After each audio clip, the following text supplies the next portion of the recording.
De Marina Tsvetaeva, je savais peu de choses, comme de la poésie russe.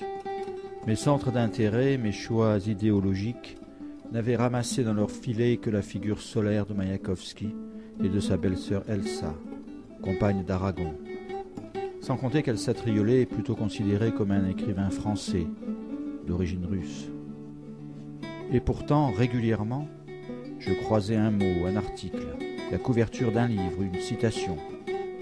Instinctivement, je fuyais.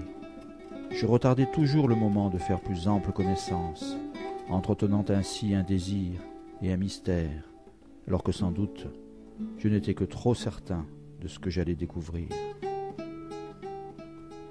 Les livres sont un vrai danger pour la jeunesse. La poésie a cette immédiateté, pas d'intermédiaire, pas de code, qui n'autorise pas le recul, et peut-être pas de marche arrière.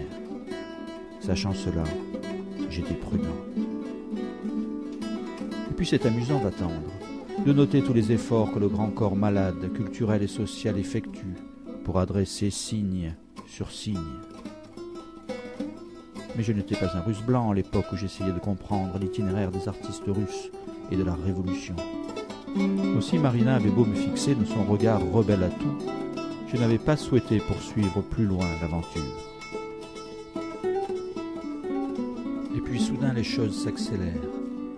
Quelque chose fait qu'à un moment donné, il devient urgent et indispensable de s'y attacher, d'accepter le feu de sa parole, de la regarder s'immoler vive au bûcher de ses contradictions, dans la tourmente de son époque.